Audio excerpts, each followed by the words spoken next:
안녕하세요. 여러분의 행복한 노후를 위해 노력하는 오케어 TV입니다. 2000년 국내 총생산의 4.4%에 그쳤던 복지 지출은 2019년 12.3%로 급상승했습니다. 이는 근로 능력이 없는 아동, 장애인, 어르신, 저소득계층에 대한 공공부조와 조세 지원이 늘어났기 때문이다.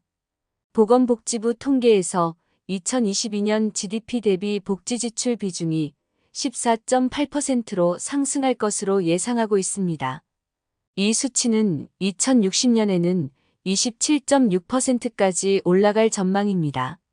급속한 고령화와 수명 연장 추세에서 장기간 의료 서비스를 받아야 할 어르신은 늘어날 수밖에 없습니다.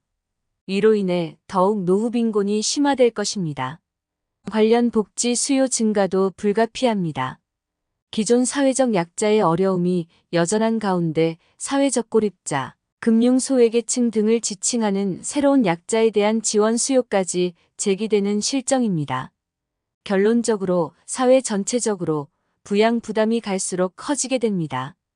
다양한 사회보장 제도가 구비되었다지만 정작 지원 대상자가 모르는 경우가 많습니다. 신청 절차가 복잡하고 갖춰야 할 서류도 많아 신청하지 못하는 사람이 적지 않습니다. 사각지대의 약자들을 지원하기 위해 부처와 기관 간 칸막이 행정과 상호 연계 부족, 분절적 전달 체계를 개선해야만 효율적인 서비스 제공이 이뤄질 수 있습니다.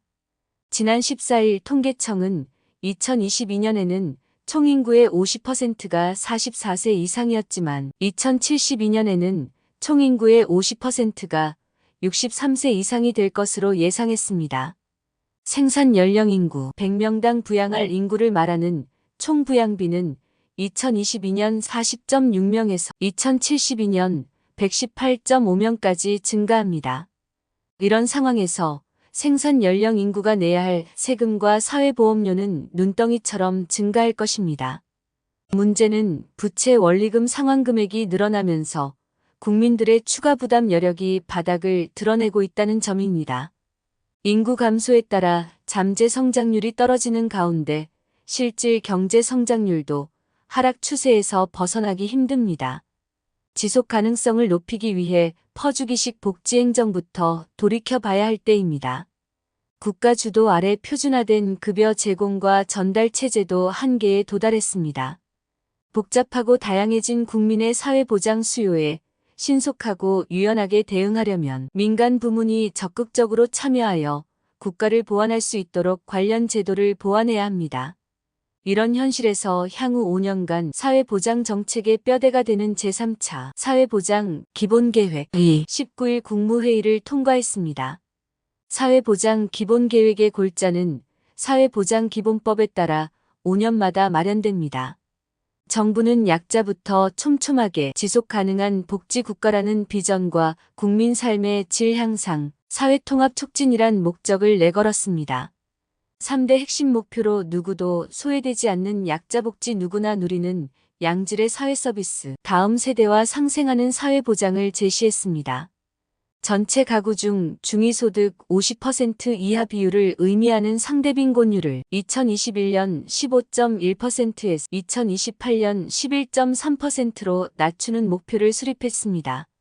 같은 기간 하위 20%의 소득층의 사회서비스 이용률도 33.1%에서 40.0%로 높일 예정입니다. 또한 이들의 건강 수명도 2022년 70.9세에서 2028년에는 73.3세로 늘린다는 수치도 눈에 띕니다. 기본계획에는 사회적 약자를 보호하기 위해 생계와 의료급여 등의 공공부조 보장성을 확대하고 주요 생활비 영역의 지출 부담을 완화한다는 내용이 들어 있습니다. 앞으로 기초생활보장제도의 생계급여 수급자 기준을 중위소득의 32%에서 향후 35%까지, 주거급여는 47%에서 50%까지로 완화합니다.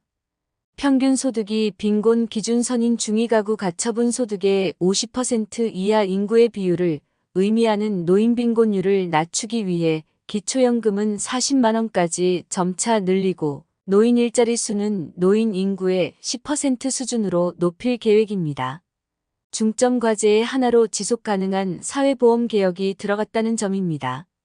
무엇보다 국민연금은 노후소득 보장 세대 형평 및 신뢰 제고, 재정 안정화 등을 포괄하는 국민연금 종합운영계획을 바탕으로 모수 개혁을 추진한다고 명시했습니다.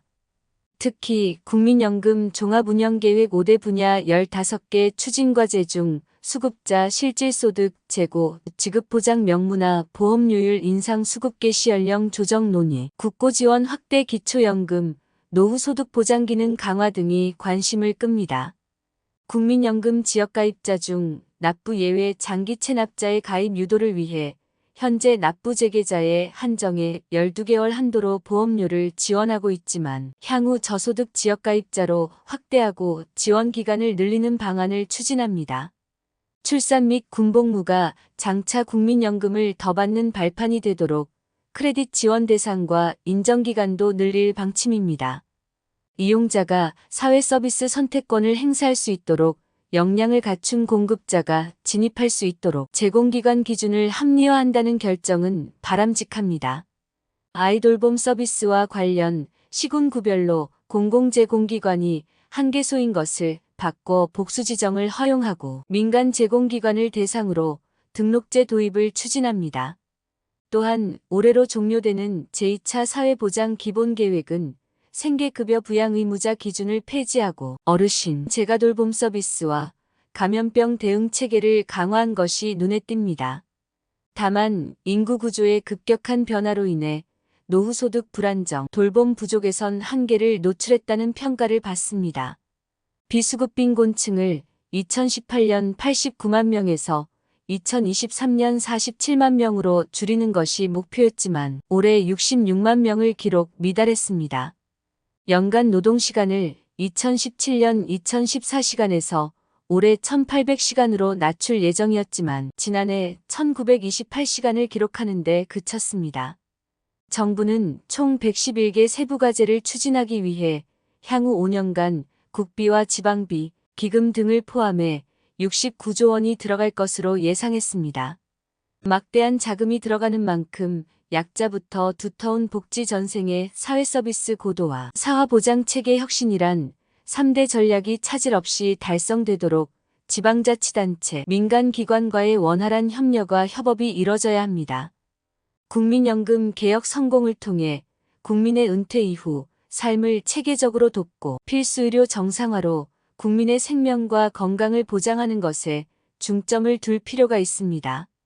어르신들이 살던 곳에서 편안하게 노후를 맞을 수 있도록 요양과 의료, 돌봄 서비스를 효율적으로 연계하는 것도 노인대국 진입을 앞두고 매우 중요한 과제가 아닐 수 없습니다. 한 줄 요약입니다. 국내 복지 지출은 점차 증가하고 있으며 고령화와 의료 서비스 수요 증가로 노후 빈곤이 심화되고 새로운 약자에 대한 지원 요구도 높아지고 있습니다. 이에 대비하기 위해 2024년부터 2028년을 대상으로 한 제3차 사회보장 기본계획이 국무회의를 통과했습니다. 핵심 목표는 약자복지 강화, 양질의 사회서비스 보장, 다음 세대와의 상생을 위한 사회보장입니다. 상대 빈곤율을 낮추고 소득층의 서비스 이용률을 높이는 등의 목표를 수립했습니다. 또한 사회적 약자의 보장성을 확대하고 생계급여 수급자 기준을 완화하며 기초연금을 포함한 국민연금 개혁과 관련된 국민연금 종합운영계획이 추진됩니다. 약 69조 원의 자금이 투입되어 111개 세부과제를 추진할 예정이며 국민연금 개혁과 협력을 통한 효과적인 사회보장체계를 구축하는 것이 목표입니다. 연금 개혁에 대한 생각과 어떻게 개정되면 좋을지 여러분들의 댓글을 통한 의견을 주시면 감사드리겠습니다. 영상을 보시는 여러분들이 항상 건강하고 행복하셨으면 좋겠습니다. 내용이 도움되셨다면 구독 및 좋아요 부탁드립니다. 다음에 더 좋은 영상으로 찾아뵙겠습니다. 감사합니다.